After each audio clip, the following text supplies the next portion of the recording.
welcome back to the Fantasy Football Joker. I am your host, Jack Lusney. Make sure you are following me at Jack Lusney on Twitter and on YouTube. Make sure you're also following at FF Advice Forum. So that's fantasyfootballadviceforum.com.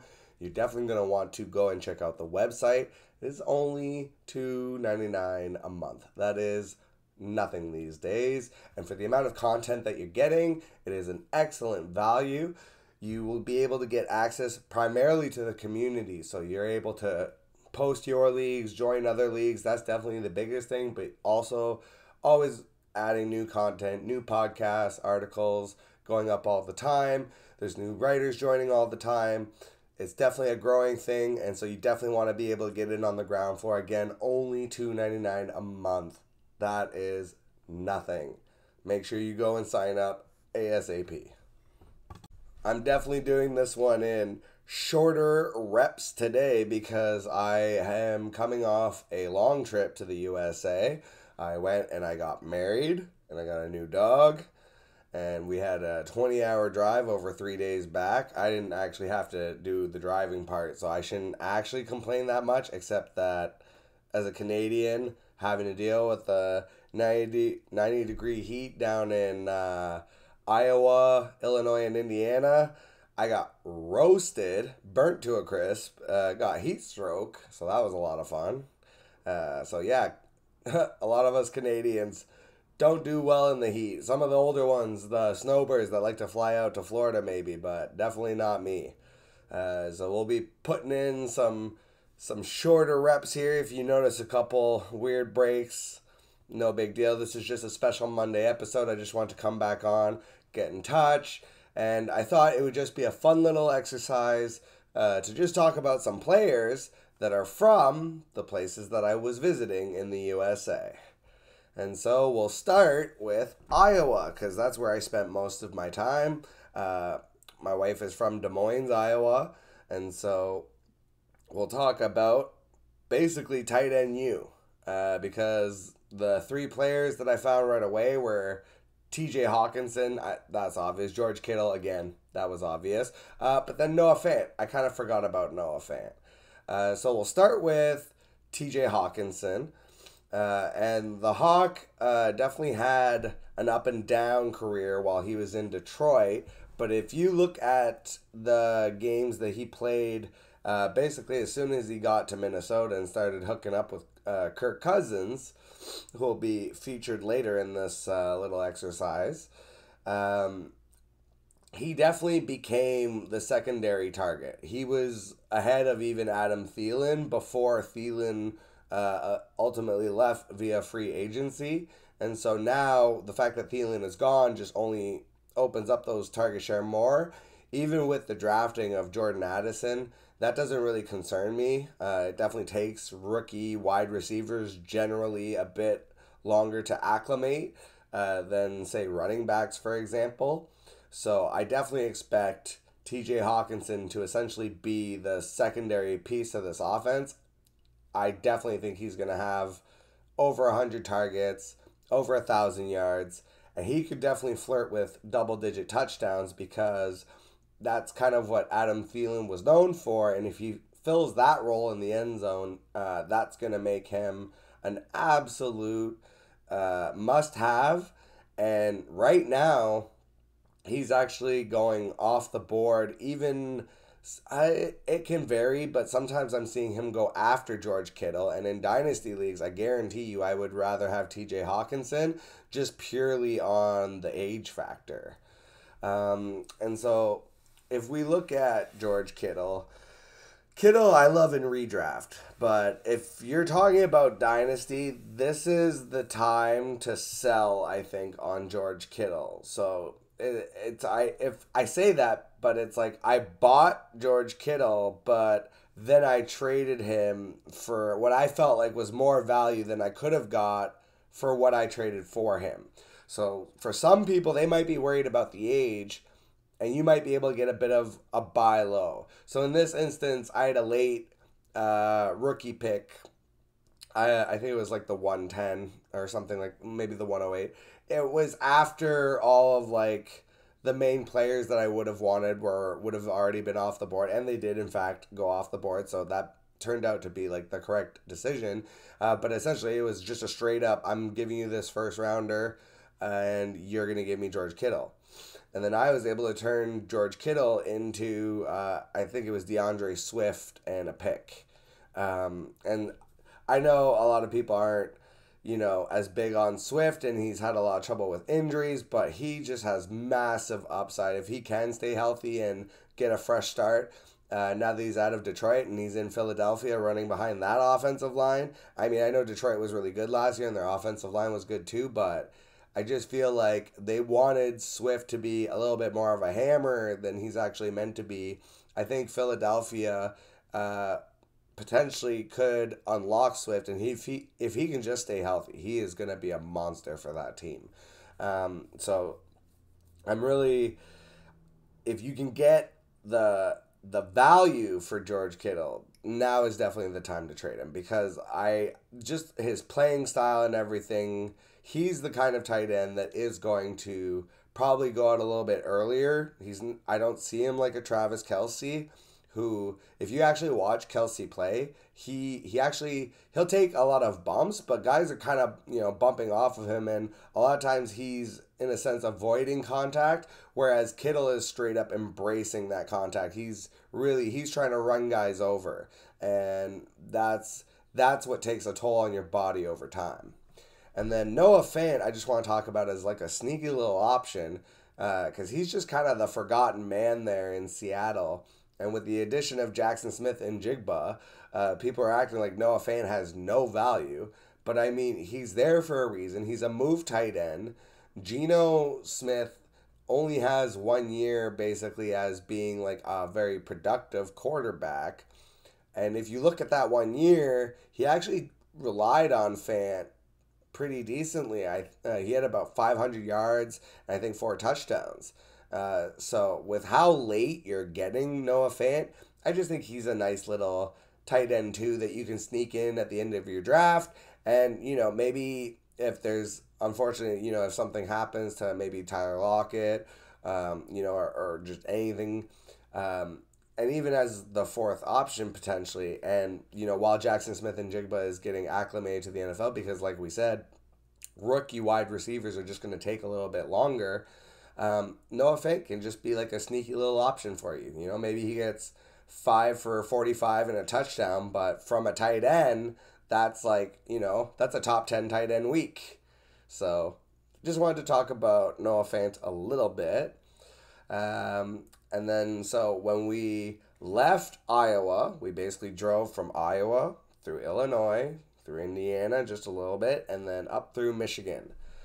So we'll just go right along with those states, and we'll continue along with Illinois. So like I had mentioned earlier, even though he actually played at Michigan State, Kirk Cousins is from Illinois. He was born there. And since the only other player I could really talk about was Jimmy G, it just made sense to put the two quarterbacks together. And I think this is just a good opportunity for me to kind of explain the way that I view my quarterback twos. Now, in real life football, I think you could look at Kirk Cousins and Jimmy Garoppolo as being in almost similar situations. Jimmy G has Devontae Adams, and they just drafted Michael Mayer, the tight end, and they have some other receiving options. They've got the little slot receiver that everyone loves. I think Hunter Renfrow, is that his name? I'm forgetting right now. It's been a long week. Either way, so Jimmy G's got options. Kirk Cousins, obviously Justin Jefferson, Jordan Addison, even KJ Osborne, and TJ Hawkinson, clearly. And then he's got, players in the backfield. And then on the other side, you got Josh Jacobs, who is also a really good receiving running back. And so just kind of the way I look at these two teams and like their potential. I mean, Jimmy G already obviously has much more injury risk, and so that's definitely a big factor in making a decision like this. Kirk Cousins doesn't always miss games, but unfortunately some of the games he plays are big time duds, especially primetime games. That's like a known thing about Kirk Cousins is that he often struggles in primetime games. So I wouldn't want to have to rely on either of these guys as my quarterback one. And even in a super flex league, I generally don't want to have them be my only real second quarterback. In super flex leagues, I often will trade up or I'll just draft them early and I'll try and hit my running backs and wide receivers later because I can find value later in the draft where the quarterbacks, there's only so many of them and they tend to dry up really fast in Superflex especially.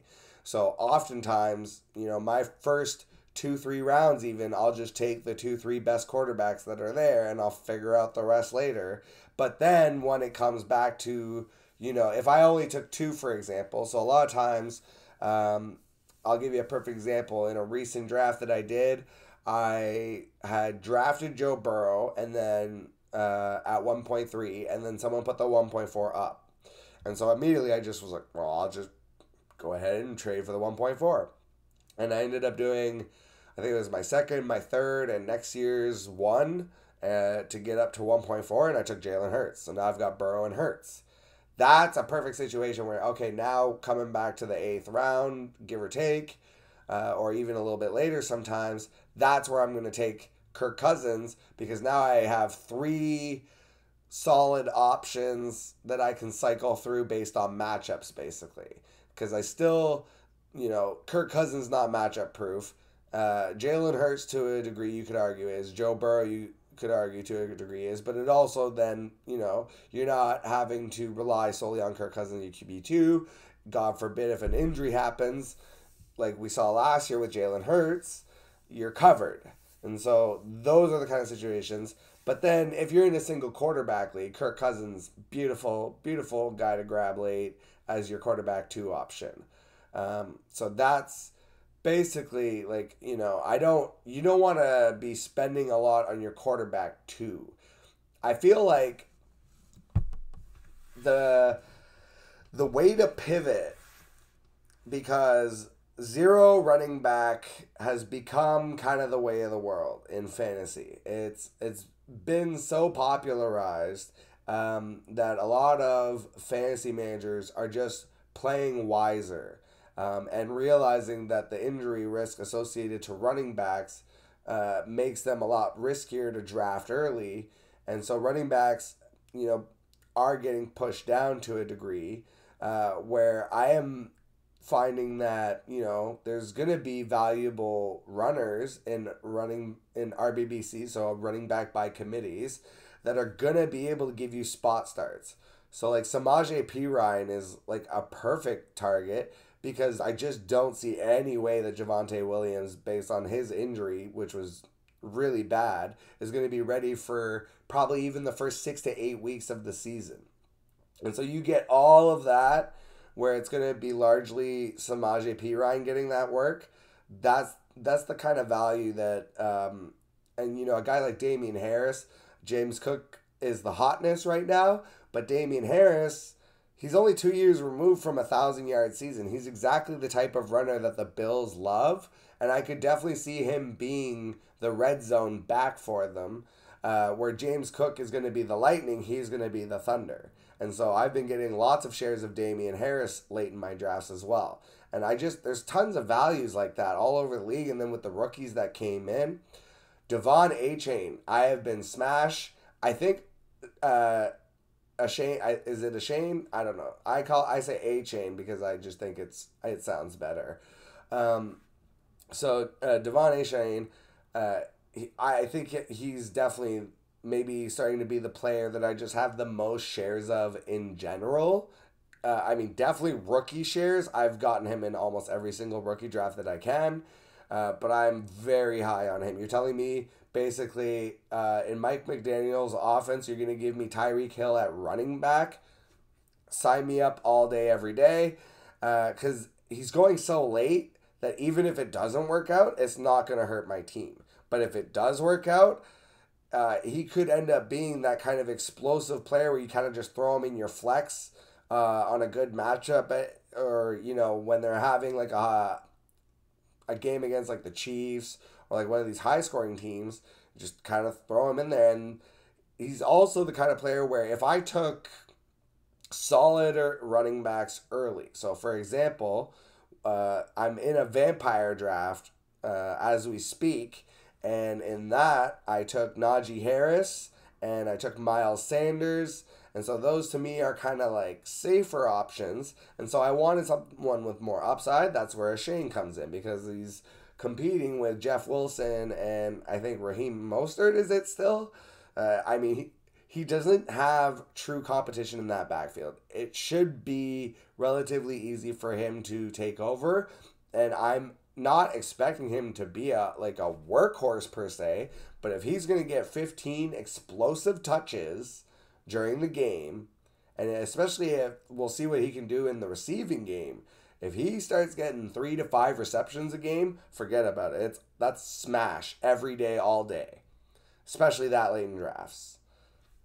So going back, because we just got sidetracked a little bit, going back to the quarterbacks. Actually, I can just cut that. Indiana really won't take long because the only player that I found was Peyton Hendershot, another tight end, the rookie tight end for the Dallas Cowboys, 3rd round draft pick. Don't really have a lot to say. I mean, he definitely has the opportunity with Dalton Schultz having gone to Houston Texans via free agency. So, you can definitely take a late dart throw, but just generally speaking, tight ends, rookie tight ends especially, take much longer time to acclimate, mostly because they're essentially having to learn 2 concepts. They're learning, all the passing game in a sense of having to be a receiver, but then they're also learning all the blocking schemes along with the offensive line because they're working in tandem. And so they have to be on point with both of those things, generally speaking, and that's why it takes longer for rookie tight ends to acclimate to the NFL, especially because they're not always asked to do those things in college. And so Peyton Hendershot, he's definitely, if you're in the 3rd or 4th round of a rookie draft, that's a smash pick because at that point, I just like to look for opportunity. And so if you draft Peyton Hendershot, especially in a dynasty league, and in 2 years he becomes a thing, you'll be able to trade a decent tight end for a pretty fair return. And so you're maximizing and capitalizing on those late draft picks that lots of people end up taking for granted. Trying to take late running backs that went in the 6th, 7th round, as opposed to taking a guy that might never see more than a practice squad. A tight end that went in the 3rd round that has all the opportunity in the world, that just makes so much more sense.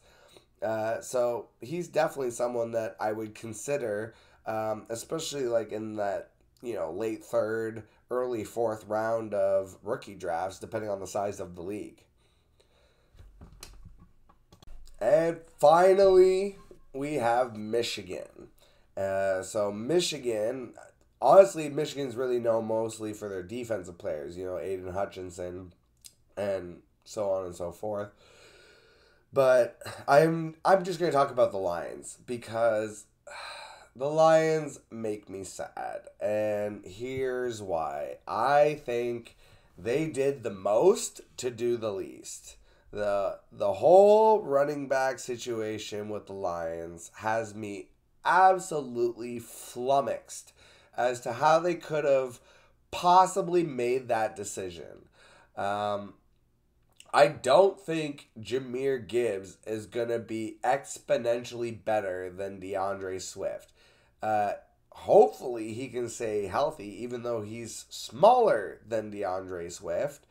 And I don't think David Montgomery in that offense specifically is an upgrade really over Jamal Williams, who really, though, was the heart and soul of that team.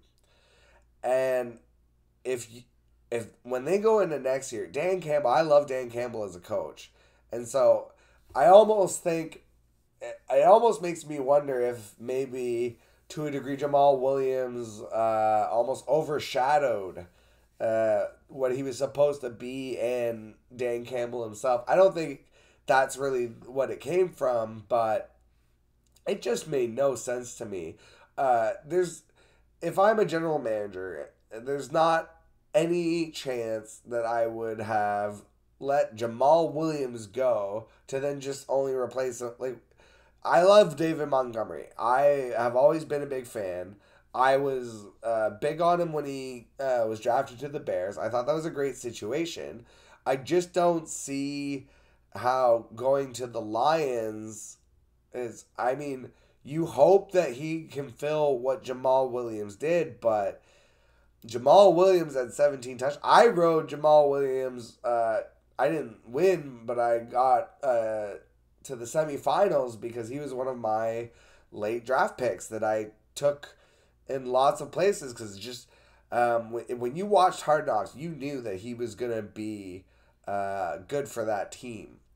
So I had Jamal Williams shares all over last year, and they paid off massively. Even though I didn't actually win any championships, I don't think I had any teams last year that had any losing records. It was basically every single team made the playoffs, and then unfortunately things fell apart in the playoffs, which, all you can ask for in fantasy football is get yourself to the playoffs and then hope you get lucky in terms of like injuries, bye weeks, and,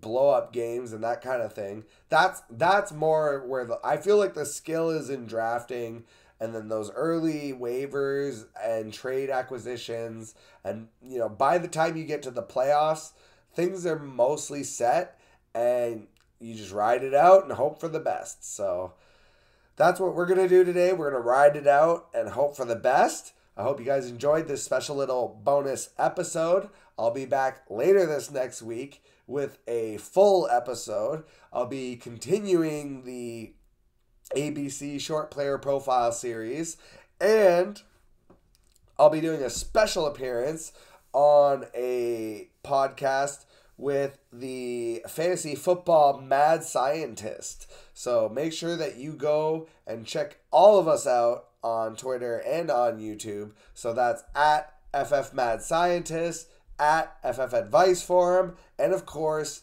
yours truly, the Fantasy Joker, at Jack Lucene. Have a tasty day, fellas.